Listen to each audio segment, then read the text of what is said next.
பப்பரப்பா மனோஜ் தூக்கமே இல்லாம இரவு முழுக்க சுத்திட்டு இருக்காரு, புலம்பிட்டு இருக்காரு. அதாவது ரோஹிணி 5,00,000 கொடுத்தா டிவோர்ஸ் பண்ணிடுவான்னு நம்பிக்கையில தான் நான் கனகாவையே கல்யாணம் பண்ணிக்கிட்டேன். ஆனா இப்போ ரோஹிணி டிவோர்ஸ் கூட தரமாட்டேன்னு சொல்லிட்டாளே, இப்ப நான் என்ன பண்றது அப்படின்னு சொல்லி இரவு முழுக்க தூங்காம புலம்பிட்டு இருக்காரு. அந்த பக்கம் அண்ணாமலைக்கும் இரவு முழுக்க தூக்கம் வரையில. என்ன சொன்னா மனோஜ் பொய் சொல்லியிருப்பான்னு சொல்லி அவருக்கு தோணிக்கிட்டே இருக்கு. அதை யோசிச்சு யோசிச்சு அவருக்கு தூக்கமே வரையில. அப்ப விஜயா எழும்பி கேக்குற, என்னங்க நீங்க தூங்கலையா அப்படின்னு சொல்லி கேட்கும்போது அண்ணாமலை சொல்றாரு, இல்ல எனக்கு தூக்கம் வரையில, இந்த மனோஜ் யோசிச்சு எனக்கு தூக்கம் வரையில, இவன் பொய் சொல்றான் போல இருக்கு எனக்கு அப்படின்னு சொல்லி அண்ணாமலை சொல்லும்போது விஜயா சொல்றாங்க, என்னங்க நீங்க, அவன் தான் சத்தியம் பண்ணி சொல்றானே, நான் அப்படி ஒன்னும் பண்ணல, அவ தான் பொய்க்காரி, அடுக்கடுக்கா பொய் சொல்லுவா, அவள் சொல்றத நீங்க நம்பி நம்ம பையன் மேல சந்தேகப்படுறீங்க. நீங்க நம்ம பையன் தொழிலதிபருங்க, ரொம்ப படிச்சவன், அவனுக்கு எல்லாமே தெரியும், அவன் பொய் சொல்ல வாய்ப்பே இல்ல, அந்த பொய்க்காரி தான் ஏதோ ஒன்று சொல்லி பொய் சொல்லிட்டு போயிட்டா அப்படின்னு சொன்னா நீங்க அதை நினைச்சு நம்ம பையன் மேல டவுட் பட்டுக்கொண்டு தூங்காம இருக்கீங்க, தூங்குங்க நீங்க அப்படின்னு சொல்லிட்டு விஜயாவும் தூங்க போயிடுறாங்க. இந்த பக்கம் முத்துவும் மீனாவும் பேசிட்டு இருக்காங்க. அப்போ முத்து சொல்றாரு என்னன்னு சொன்னா, இந்த விஷயத்துல எனக்கு மனோஜ் மேலதான் டவுட்டா இருக்குது, எதுக்கும் நாங்க வித்யா கிட்ட ஒருக்கா விசாரிப்போம் என்ன அப்படின்னு சொல்லி, எப்படியும் ரோஹிணி வித்யா கிட்ட சொல்லியிருப்பா தானே, ஒருக்கா விசாரிப்போம் அப்படின்னு சொல்லி முத்து சொல்றாரு. அப்போ மீனா சொல்றா, ஆமா எனக்கு ரோஹிணிய பார்த்தாலே ரொம்ப பாவமா இருக்குது, இந்த விஷயத்துல ஒரு பொம்பளை பொய் சொல்லுவாளா, ரோஹிணி பல விஷயத்துல பொய் சொல்லியிருக்கான, இந்த விஷயத்துல பொய் சொல்றா அப்படின்னு சொல்லி எனக்கு தோணல, ஒருக்கா நாங்க வித்யா கிட்ட விசாரிப்போம் அப்படின்னு சொல்லிட்டு அவங்களும் இந்த விஷயத்த பற்றி பேசிட்டு இருக்காங்க. அந்த பக்கம் ஸ்ருதியும் ரவி கிட்ட சொல்றாங்க, உங்களோட அண்ணனை பற்றி தெரியும் தானே, உங்க அண்ணன் பக்கா ஃப்ராடு, கிட்டடியில ரோஹிணிய கூட்டிட்டு சுத்திட்டு திரிஞ்சாரு, அவர் தான் எதுவும் தில்லாலங்கடி வேலை செய்துட்டு இப்ப மழுப்பிட்டு இருக்காரு, எப்படியோ ஒரு நாளைக்கு வெளிச்சத்துக்கு வரும் தானே, அப்போ உங்களோட அண்ணன் சிக்குவார் அப்படின்னு சொல்லி ஸ்ருதி சொல்லும் போது ரவியும் சொல்றாரு, ஆமா ஆமா எனக்கு அவன் மேலதான் டவுட் இருக்கு அப்படின்னு சொல்லி சொல்லிட்டு இருக்காங்க. அடுத்த நாள் காலையில மனோஜ் என்ன செய்யறாருன்னு சொன்னா, ஏர்லியா எழும்பி அவருடைய ஷோரூமுக்கு போயிட்டாரு. அங்க போயிட்டு ரொம்பவே சோகமா உட்கார்ந்து இருக்காரு. அப்ப மனோஜ் ஃப்ரெண்ட் வராரு, வந்துட்டு கேக்குறாரு, என்ன மனோஜ் ரொம்ப ஏர்லியா வந்துட்ட அப்படின்னு சொல்லி கேட்டுட்டு வராரு. அதுக்கு மனோஜ் எந்த ரிப்ளைமே கொடுக்காம ரொம்பவே ஆழமா யோசிச்சுட்டு இருக்காரு. ஃப்ரெண்ட் தட்டிட்டு சொல்றாரு, என்ன ரோஹிணிய பிரிஞ்ச கவலையில இருக்கியா, அதான் ஏர்லியா வந்துட்டியா அப்படின்னு சொல்லி கேட்கும்போது மனோஜ் சொல்றாரு, நீ வேற என் வாழ்க்கையில எப்படியெல்லாம் விதி விளையாடுதோ, சுத்தி சுத்தி எனக்கு பிரச்சனைக்கு மேல பிரச்சனையா வந்துட்டு இருக்கே அப்படின்னு சொல்லி சொல்லும்போது ஃப்ரெண்ட் கேக்குறாரு, ஏன் மனோஜ் என்னாச்சு அப்படின்னு கேட்கும்போது மனோஜ் சொல்றாரு, இப்படி ரோஹிணி பிரெக்னெண்டா இருக்கா, அதால ரோஹிணி டிவோர்ஸ் தர மாட்டேன்னு சொல்லிட்டு அப்படின்னு சொல்லி சொல்லும்போது, என்னது ரோஹிணி பிரெக்னெண்டா இருக்காவா அப்படின்னு சொல்லி மனோஜ் ஃப்ரெண்ட் ஷாக் ஆயிட்டு, அப்படியே ஃப்ரெண்ட் கேக்குறாரு, ஓ எலிய பிடிக்கிற அப்படின்னு சொல்லி பூனைய கொண்டா, பெரிய பூனை அந்த வேலையில சிக்கிடுச்சு போல அப்படின்னு சொல்லி இவர் சொல்லி சிரிச்சிட்டு இருக்காரு. இந்த பக்கம் மனோஜுக்கு கோவம் வர, நான் வேற கடுப்பா இருக்க, நீ இந்த டைம் பார்த்து என் கோபத்தை கிளறாதடா அப்படின்னு சொல்லி சொல்லிட்டு இருக்கும்போதே அந்த பக்கத்தால ஜோசியர் வராரு. அதாவது மனோஜ் வாழ்க்கையில முன்னேற போறார் அப்படின்னு சொல்லி மனோஜை தூண்டி தூண்டி விட்டு அந்த ஜோசியர் வர்றாரு. வரும்போது மனோஜை பார்த்துட்டு, என்ன மனோஜ் எல்லாம் ஓகே தானே,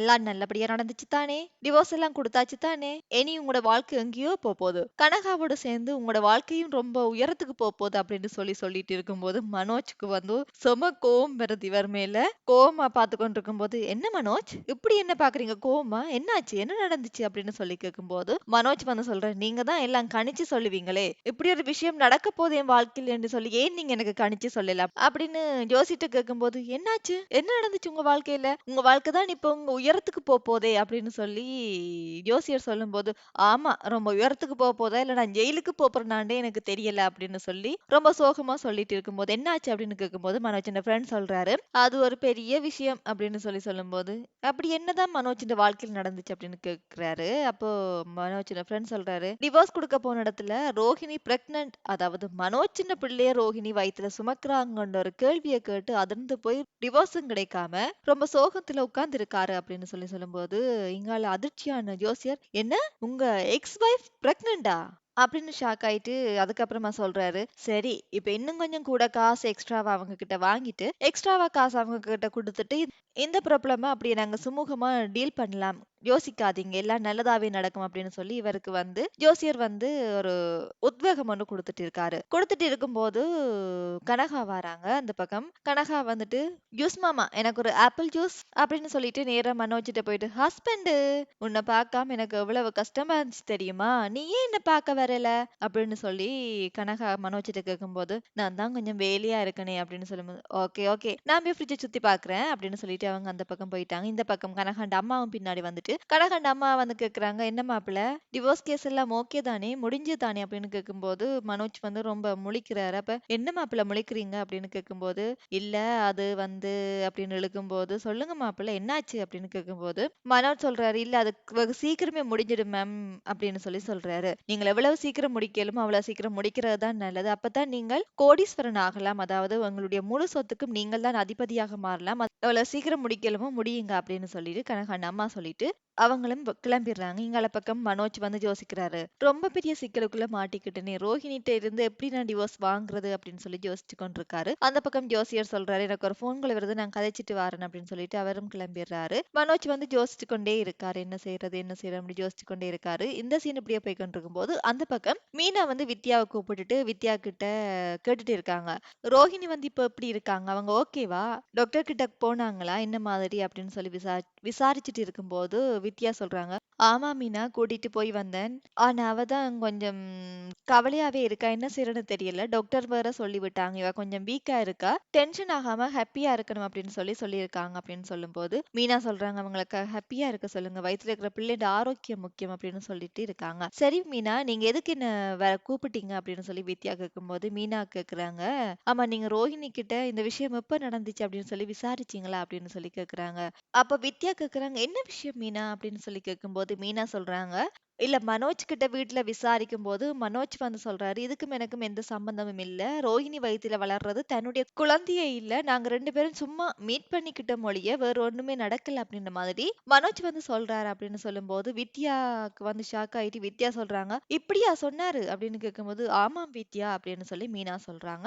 அப்ப வித்யா சொல்றாங்க, இதேதான் ரோஹிணியோட அம்மா கூட விசாரிச்சாங்க. அப்போ ரோஹிணி சொன்னாங்க அப்படின்னு சொன்னா, நீங்க எல்லாரும் வீட்டை விட்டு வெளியில இருக்கும்போது மனோஜ் வந்து ஸ்டோர் ரூம்ல தானே தங்கியிருந்தாரு. அந்த டைம் ரோஹிணி வரும்போது தான் தங்களுக்குள்ள நடந்துச்சு அப்படின்ற மாதிரி ரோஹிணி சொன்னா அப்படின்னு சொல்லி வித்யா சொல்லும்போது மீனா சொல்றாங்க, ஓகே வித்யா, நாங்க இதுக்கு ஒரு நல்ல முடிவு ஒன்று எடுக்கத்தான் வேணும். எப்படியாச்சும் மனோஜ் கிட்ட இருந்து உண்மையை வர வைப்போம் அப்படின்னு சொல்லிட்டு, ஓகே வித்யா, எனக்கு பூ குடுக்கணும். டைம் ஆச்சு. நான் கிளம்புறேன் அப்படின்னு சொல்லிட்டு அவங்க கிளம்பிடுறாங்க. அந்த பக்கம் அவங்க என்ன செய்றாங்க அப்படின்னு சொன்னா, முத்துக்கு ஃபோன் பண்ணி சொல்லிர்றாங்க இந்த விஷயத்த.